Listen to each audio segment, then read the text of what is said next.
সকল দর্শক বন্ধুদেরকে অনেক অনেক স্বাগত জানিয়ে শুরু করছি আজকের সৌভাগ্যের সূচনা অনুষ্ঠান।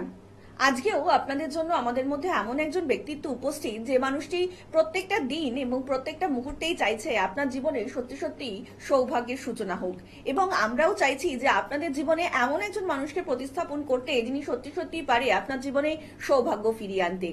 আমি আপনি প্রত্যেকেই কিন্তু চাই একটা নিরাপদ নিশ্চিন্ত আশ্রয়। প্রত্যেকটা মুহূর্তেই কিন্তু আমাদের এটাই চাওয়া পাওয়া যে আমাদের সকল কাজকর্মের পরে কিংবা সকল কাজকর্মের আগে আমাদের একটা নিরাপদ আশ্রয় হোক, যে আশ্রয়টা আমাদের সত্যি সত্যি ভালোবাসার জায়গা এবং আমাদের একান্ত আপন। কিন্তু সেই আশ্রয়স্থলটাই যদি আপনার কোনো কারণে বিঘ্নিত হয়ে থাকে তাহলে কিন্তু দেখবেন আপনার বাকি কাজকর্মগুলো একটু কেমন যেন বেগতিক হয়ে যাচ্ছে।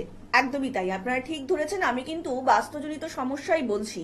আর বাস্তুজনিত সমস্যার মধ্যে যে দিকটা সবথেকে বেশি ইম্পর্টেন্ট, গৃহিণীদের সবচাইতে পছন্দের জায়গা, সেটা হচ্ছে রান্নাঘর। আপনাদের বাড়ির রান্নাঘরটা বাস্তু ঠিক কোন দিকে থাকলে আপনাদের কোন দিকটা শুভ হবে এবং কোন দিকে থাকলে আপনাদের জীবনে খুব খারাপ পরিস্থিতি আসতে পারে, এই যে এত সুন্দর কথাবার্তাগুলো যিনি খুব সুন্দরভাবে আমাদেরকে বুঝিয়ে দিতে পারেন, তিনি হচ্ছেন বাস্তুবিদ, মাতৃসাধক, তন্ত্রজ্যোতিষ বিমল মুখার্জি। আজকের অনুষ্ঠানে আমরা দাদাকে অনেক অনেক স্বাগত জানাচ্ছি এই অনুষ্ঠানে। ওম ত্র্যম্বকং যজামহে সুগন্ধিম পুষ্টিবর্ধনম উর্বারকমিব বন্দনা মৃত্যুর্মুক্ষীয়মামৃতা। নমস্কার দর্শক বন্ধুরা, আমি মাতৃ সাধক জ্যোতিষ বিমল মুখার্জি। দাদা, আজকের দিনে দাঁড়িয়ে কিন্তু প্রত্যেকটা লোকেরই একটা ভীষণ পছন্দের জায়গা হচ্ছে নিজের আশ্রয়স্থল কিংবা বাস্তু, এবং বাড়ির গৃহিণীদের অত্যন্ত পছন্দের জায়গা হচ্ছে রান্নাঘর। তো একটু জানতে চাইবো যে এই রান্নাঘর বাড়ির ঠিক কোন স্থানে থাকলে আমাদের জীবনে আরেকটু উন্নতি কিংবা শ্রীবৃদ্ধি ঘটে? প্রথমে বলি তোমাদের, আমাদের বাস্তুতে আমাদের এই যতই যেভাবেই গোছানো হোক, কিন্তু বাস্তুতে কিন্তু মোটামুটিতে তিনখানা ঘর খুবই দরকার। ঠিক আছে, একটা হচ্ছে বেডরুম, যেটা হচ্ছে শয্যা ব্যাপার। দ্বিতীয়ত হচ্ছে একটা বসার ঘর, আর তৃতীয় হচ্ছে রান্নাঘর। ঠিক আছে, এই যে রান্নাঘর, এই রান্নাঘরে কি হয়, আমাদের খাদ্য তৈরি হয়, খাদ্য মানে আমরা যেটা খাবো সেটা পরিপাক হয়। ঠিক আছে, তো এই খাদ্যের দেবীকে আমাদের মা অন্নপূর্ণা। তো সুতরাং আমরা মা অন্নপূর্ণাকে থেকে আশীর্বাদ পেয়ে খাদ্যের যে পুষ্টি, সেই পুষ্টিটা থেকেই আমাদের কিন্তু শরীরে নানা রকমের ক্ষমতা, শক্তি, নানা রকমের যে জিনিসগুলো। সুতরাং কি হচ্ছে, রান্নাঘরকে কিন্তু একটা মানে মানে আমি এও বলতে পারি যে ধরো রান্নাঘর যদি ঠিক মতো জায়গায় না হয়, যদি কোনো রকম তার মধ্যে প্রবলেম থেকে যায়, সেক্ষেত্রে কিন্তু একটা অ্যাক্সিডেন্টের ব্যাপারও হয়ে থাকে।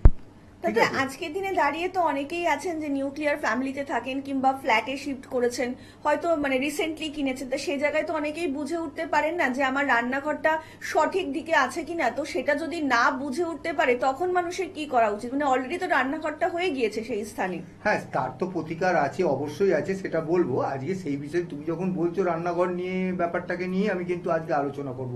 প্রথমে বলি যে রান্নাঘর কিন্তু এমনই একটা জায়গা যেখানে মানে আমাদের খাবারের বা পুষ্টির ব্যাপার হয়। ঠিক আছে, সেই জায়গাটা যদি অন্য মানে কোনো রকম যদি বাস্তুতে প্রবলেম থেকে যায়, বাস্তুর দোষ হয়ে যায়, ঠিক আছে, সেক্ষেত্রে কিন্তু একটা প্রবলেমের সৃষ্টি করে। ঠিক আছে, প্রবলেম তো সৃষ্টি করে মানে কি, সেক্ষেত্রে ধরো অর্থের একটা ব্যয় হতে থাকবে। যদি রান্নাঘরের ইয়ের মানে ঠিক মতো জায়গায় না থাকে, যদি বাস্তুদোষ সৃষ্টি হয়ে যায় রান্নাঘরের জন্য, সেক্ষেত্রে রান্নার অ্যাকচুয়ালি হচ্ছে রান্নার জন্য কি দরকার, অগ্নি দরকার। সেই অগ্নি কি, অগ্নি হচ্ছে দক্ষিণ পূর্ব কোণটা হচ্ছে অগ্নিকোণ। ঠিক আছে, সেক্ষেত্রে কি দরকার, রান্নাঘরটা সবসময় বাস্তুতে দক্ষিণ পূর্ব দিকে হওয়া উচিত। ঠিক আছে, এই দক্ষিণ পূর্ব দিকে রান্নাঘর হওয়া উচিত, এবং যিনি রান্না করবেন তাকে পূর্ব দিকে মুখ করে রান্না করার একটা বিধি আসছে। এই পূর্ব দিকে রান্না করে যে বিধি, রান্না করার মানে তা হচ্ছে কি সূর্যের দিকে মানে অগ্নি যে ব্যাপারটা, অগ্নির যে দেবতা, অগ্নির সূর্যেরই তো একটা শক্তি। সুতরাং এই ওই পূর্ব দিকে মুখ করে একটা রান্না করার একটা বিধি থাকছে, ঠিক আছে? সেক্ষেত্রে বাস্তুতে কিন্তু কোনো রকম প্রবলেম থাকছে না। আরেকটা ব্যাপার আমি বলে দিই, যেটা হচ্ছে ধরুন দক্ষিণ পূর্ব দিকেও, যেটা তুমি বললে যে ধরুন দক্ষিণ পূর্ব দিকে করার কথা কিন্তু হয়নি, সেক্ষেত্রে আমি বলবো উত্তর পশ্চিম দিকে কিন্তু যদি রান্নাঘর করা থাকে, করতে পারা যায়, তাহলেও কিন্তু চলবে, ঠিক আছে? কিন্তু সেক্ষেত্রে ওই দক্ষিণ পশ্চিম বা উত্তর পূর্ব এতে কিন্তু একদম আপনার রান্নাঘর একদমই করা যাবে না। এটা একদম বিধি নিষেধ, কোনো রকম ভাবে করা যাবে না। এরপরে বলবো ধরুন কেউ করে ফেলেছে, সেক্ষেত্রে আমি বলবো যে আমি প্রতিকার বলবো কিভাবে প্রতিকার করলে কি করলে। একদমই দাদা, আবারও বিস্তারিত আলোচনা আসবো। ইতিমধ্যে আরো একজন কলার বন্ধু উপস্থিত। নমস্কার, অনেক স্বাগত আপনাকে এই অনুষ্ঠানে। কে বলছেন? আপনাদের দুজনকে নমস্কার। নমস্কার, বলুন কে বলছেন? আমি জয়দেব দাস বলছি, হুগলি থেকে। হুগলি থেকে জয়দেব দাস। বলুন জয়দেব বাবু, কার সম্বন্ধে জানবেন? হ্যাঁ, আমার সম্বন্ধে জানবো। আচ্ছা, আপনার জন্ম তারিখ? জন্ম তারিখ হচ্ছে 15 ফেব্রুয়ারি 2001। 15ই ফেব্রুয়ারি 2001, তাই তো? হ্যাঁ। জন্ম সময়? সময় সকাল 8:35। সকাল 8:35। আচ্ছা, জন্মস্থান? হুগলি। হুগলি। এবার বলুন কি প্রশ্ন আপনার?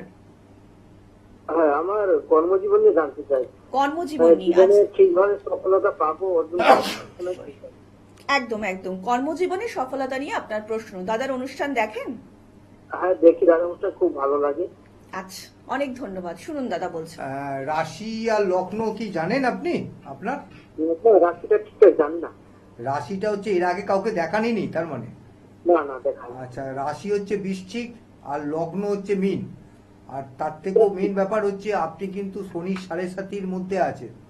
সেক্ষেত্রে আপনি এখন আপনার যে মানে আপনি যে মানে কেরিয়ারের বিষয়ে জানতে চাইছেন, সেক্ষেত্রে আপনাকে কিন্তু আপনি জানতেন না যখন, না জেনে আপনি যতটা এগিয়ে গেছেন, আপনার কিন্তু শরীর 7.5 চলছে, আপনি 7.5-র মধ্যে আছেন। আপনাকে কিন্তু অনেক কিছু বিধি মেনে চলতে হবে, ঠিক আছে? আপনি কেরিয়ারে তবেই কিন্তু ভালো পারফরমেন্স পাবেন। আপনার লেখাপড়া তো মোটামুটি দেখছি ভালোই হয়েছে, সুতরাং আমি আপনাকে বলতে পারি আপনার যে প্রবলেম আছে সেই প্রবলেমটাকে যদি আপনি প্রতিকার করতে চান, আপনি একবারটি আমার সঙ্গে দেখা করতে পারেন বা আপনার সঙ্গে কন্ট্যাক্ট করে আসতে পারেন। আর নাইলে আপনি অন্য কোনো জ্যোতিষীকে দিয়েও, আমাকেই যে দেখাতে হবে তার কোনো মানে নেই, আপনি ওটা অন্য জ্যোতিষীকে দিয়ে কিন্তু আপনি আপনার জন্মকুষ্ঠিটা একবার বিচার করে নিন। আপনি কথা অন্তত বলুন, ঠিক আছে?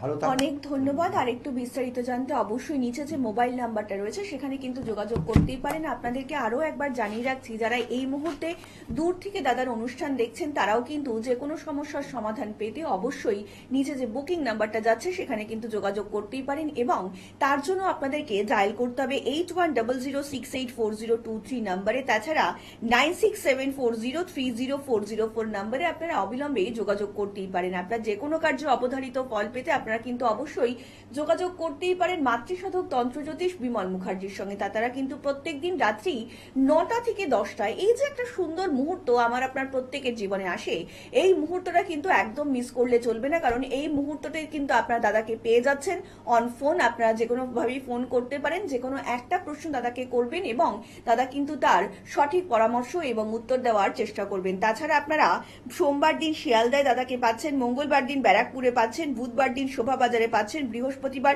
কালীঘাটে পাচ্ছেন, শুক্রবার দিন বর্ধমানে পাচ্ছেন, শনিবার মেচেদা কিংবা দক্ষিণেশ্বরে পাচ্ছেন, রবিবার চন্দননগর ও চুচুড়াতে পেয়ে যাচ্ছেন মাতৃসাধক এবং তন্ত্রজ্যোতিষ বিমল মুখার্জি। দাদা একদমই প্রায় শেষের দিকে চলে এসেছি, তো যাওয়ার আগে যে কোনো প্রতিকার কিংবা প্রতিবিধান দিতে চান? প্রথমে বলি, এই যে উত্তর পূর্ব কোণে মানে বাস্তুতে যদি রান্নাঘর ঠিক জায়গা মতো না হয়, সেক্ষেত্রে কি কি প্রবলেম হতে পারে? প্রথম প্রবলেম হচ্ছে আপনার অর্থটা অনেক অযথা ব্যয় হয়ে যাবে। দ্বিতীয় কথা হচ্ছে এই যে বাচ্চারা যারা লেখাপড়া করছে, পড়াশুনো করছে, তাদের কিন্তু এই যে রান্নাঘরের যে খাবার দাবার খেয়ে পুষ্টি কম হয়, সেক্ষেত্রে তারা মনে রাখতে পারবে না। লেখাপড়া দেখবেন আপনি অনেক চেষ্টা করছেন, তবুও কিন্তু আপনি সেই যতটা চেষ্টা করছেন সেই তুলনায় কিন্তু আপনি সাকসেস পাবে না। তৃতীয় কথা হচ্ছে কোনো বয়স্ক যত আপনার প্রবীণ যত বাড়িতে লোক আছে, আপনার বাড়ির যত সদস্য আছে, তারা কিন্তু নানা রকম অসুস্থতে হয়ে পড়ে থাকবে। এই রান্নাঘর যদি আপনার বাস্তুতে কোনো রকম ভুলভাল জায়গায় হয়ে থাকে, ধরুন উত্তর পূর্ব কোণে হয়ে গেছে, এরম জায়গায় যদি হয়ে থাকে, এর থেকে মানে যদি বাই চান্স ধরুন উত্তর পূর্ব কোণে বা কোনো রকম ভাবে হয়ে গেছে, সেক্ষেত্রে আপনারা করবেনটা কি, একটা মা অন্নপূর্ণার মূর্তি আপনি রান্নাঘরে রেখে দিন। আর একটা হচ্ছে রান্নাঘরের যে কালারটা আছে সেই কালারটা ডিপ হলুদ বা নীল রঙের করুন। আর একটা উজ্জ্বল হলদে ল্যাম্প আপনি অল টাইম সেই রান্নাঘরে জ্বালিয়ে রাখুন। দেখুন আপনি কিন্তু এর হাত থেকে অনেকটা রেহাই পাবেন। ঠিক আছে, প্রতিকার বলতে এটাই। আপনাদের মনের মধ্যে যদি সত্যি সত্যি আস্থা এবং বিশ্বাস থাকে তাহলে কিন্তু অবশ্যই আপনাকে যোগাযোগ করতে হবে মাতৃসাধক তন্ত্রজ্যোতিষ বিমল মুখার্জির সঙ্গে। আজকের মতন অনুষ্ঠান কিন্তু আমাদের এখানেই শেষ করতে হচ্ছে এবং কথা দিয়ে যাচ্ছি আপনাদের সকলের সঙ্গে দেখা হবে আগামী পর্বে। সকলে অনেক ভালো থাকবেন। নমস্কার। নমস্কার।